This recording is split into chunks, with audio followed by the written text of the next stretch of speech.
How would you feel if your wife's family eliminated your entire bloodline? This shogun worked hard to secure a whole new government for his kids, only to have their future ripped away by those closest to him. He was the most powerful warrior in the country, the shogun. So, how did he get screwed so much?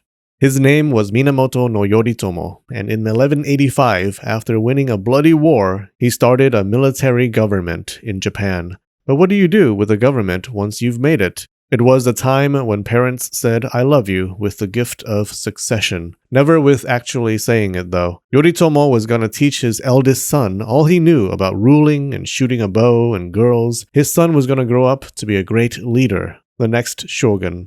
But what he didn't count on was running into the thing that ruined the ambitions of people all throughout history: bad luck. Yoritomo did all he could to set up his kid for success. He got rid of a bunch of rivals and chose for the boy a wet nurse from a loyal family, the Hiki. A wet nurse is someone who breastfeeds your child, a well-respected position at the time. Yoritomo hoped the Hiki family would be his son's strongest allies. Unfortunately, one day, before he could accomplish everything he wanted, Yoritomo was riding his horse when he ran into some bad luck. He accidentally fell off the horse and died the next day. You can't ride gravity. His son, Yoriie, became shogun in 1202 at the age of 20. Yoriie had always wanted to be like his dad, someone loved and respected and powerful, and he grew up to be just like his dad, unable to accomplish everything he wanted. Yoriie suffered all his life from having a punchable personality. He was so entitled, unlikable, and prone to anger that he could count the number of allies he had on one middle finger. The only reason he wasn't immediately taken out and beheaded was because the Hiki did actually stay strong supporters. It shows how important wet nurses were in these times. Because he was raised in a Hiki household, he felt closer to the Hiki family than his own mother's family, always siding with the Hiki during conflicts. This pissed off his mother's family, the Hojo. And if there was someone you didn't want to piss off, it was the head of the Hojo house, Hojo Tokimasa. Now let me tell you a bit about Tokimasa, so you can understand why he was so bitter, and why he was about to go on a huge bloody killing spree. The Hojo were a well-known warrior family to nobody. They lived in the countryside. Maybe they were known to locals, but no one in the capital was going, "Oh, it's my birthday. We gotta invite those Hojo guys." That changed when the capital exiled a 13-year-old named Minamoto no Yoritomo to Izu province, where the Hojo lived. He grew up and married one of Hojo Tokimasa's daughters, and that same year started a civil war. Tokimasa followed the angsty lad to victory. Tokimasa's minor house rose to the top, being bound by marriage to the leader of the new government. The Hojo were one of Yoritomo's biggest supporters, and they had been ignored for so long that the new shogun thought it was a good idea to continue to ignore them, since they were already used to it. Yoritomo did give Tokimasa a high position in the new government, but he didn't give him important duties. Instead, he favored another family, the Hiki, and Tokimasa turned into a bitter melon.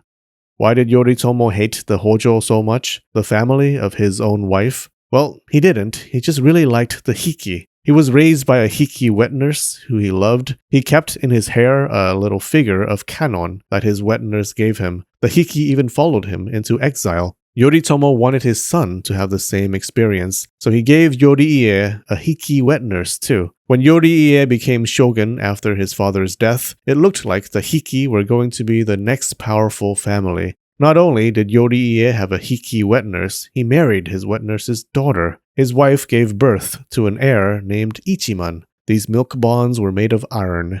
Hojo Tokimasa was being pushed aside by this snot-nosed brat who couldn't even take his mouth off his wet nurse's teats. He was the bitterest of melons. Fortunately, murder is always an option. While Yoriie was busy making everyone hate him, Tokimasa was making allies. There were rumors that he wanted to replace Yoriie with his younger brother, Sanetomo. Oh yeah, he had a younger brother. One day, Yoriie got sick. A synonym of illness is opportunity, and Tokimasa had a mighty thesaurus. He made a move. Tokimasa convinced shogunate officials to split the shogun's authority between Sanetomo and Ichiman, Yoriie's younger brother and Yoriie's son. It was a coup, though not a bloody one, yet. The head of the Hiki was pissed, and Yoriie was like, alright, I'll have him killed. But supposedly, someone overheard the plan and tipped off Tokimasa, who immediately gathered his allies by telling them that the Hiki were taking advantage of Yoriie's illness to start a rebellion. It must have been opposite festival, because that was exactly what Tokimasa was doing. With solid support from the other houses, Hojo Tokimasa was confident he wasn't going to die, and invited the head of the Hiki over for a friendly chat. Hiki Yoshikazu decided to accept the invitation and go, unarmed. His family was like, it's a trap, you fool, but the fool went anyway. Why? Well, he probably suspected a trap, but refusing might have been seen as an insult and defiance, which could have made Tokimasa's rebellion accusations look a bit more convincing. Or Hiki Yoshikazu already had plans to kill Tokimasa and didn't want him to suspect anything. And if he marched with armed samurai, the Hojo would have gone, see, he's coming with an army to kill us, I told you. So, unarmed, he went. When Hiki Yoshikazu stepped into the building, Hojo allies pulled him out as Hojo Tokimasa watched and maybe sipped some tea, and they executed him. The rest of the Hiki were enraged. They gathered allies, got ready their bows, sharpened their swords, and all went to hide in a house because the enemy was way too strong. That house was the palace of Ichiman, Yoriie's son. They prepared to defend themselves. The Hojo and their friends just swept aside the Hiki men. The last defenders, injured and outnumbered, but being badass Japanese warriors, decided on a crazy plan that no one would expect. They took some torches, set fire to the palace, and killed themselves in front of Ichiman. The flames consumed Ichiman, his wife, and the dreams of the Hiki house. Afterwards, the attackers said, didn't expect that. Yoriie, upon hearing that his beloved wet nurse family was destroyed, sent men to execute Hojo Tokimasa. Little did he know, the men he sent were the same ones who took part in the attacks. They snitched to the Hojo, and Yoriie was exiled. While in exile, Yoriie was mysteriously murdered. To make sure people got the message, the Hojo killed or exiled all known Hiki family members and supporters.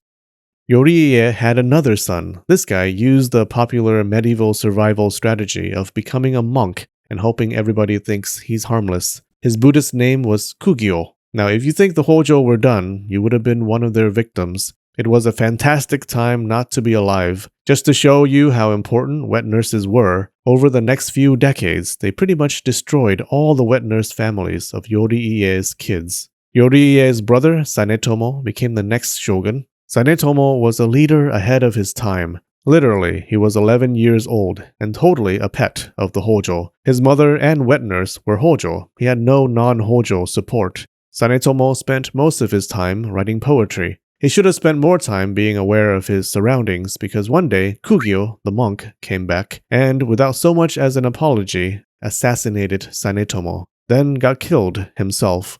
With Kugyo's death, all the legitimate sons and grandsons of Minamoto no Yoritomo were eliminated, and his bloodline dried up. Now, a whole bunch of samurai later on claimed they descended from the Minamoto clan, but they all meant some other Minamoto dude, not Yoritomo, except for the Shimatsu clan. They said the founder, Shimatsu Tadahisa, was an illegitimate son of Yoritomo and the sister of Hiki Yoshikazu, but this is likely a myth. After Sanetomo died, the Hojo installed 7-year-old Kujo Yoritsune as a puppet shogun. He was a distant relative of Yoritomo, but it was the Hojo who held the real power in the shogunate until its fall in 1333. Yoritomo would have been devastated if he saw what happened to his family. If you want to understand how devastated, you have to see how he struggled from nothing to becoming the strongest warrior in the country. Click here to learn about Yoritomo and the legendary civil war that started a military government. We have some new patrons on Patreon today. Maria Davies, TZ, it's Shy Kelly, is it? And Charity Valorian. You're all amazing. Alright, I love you and spread the knowledge.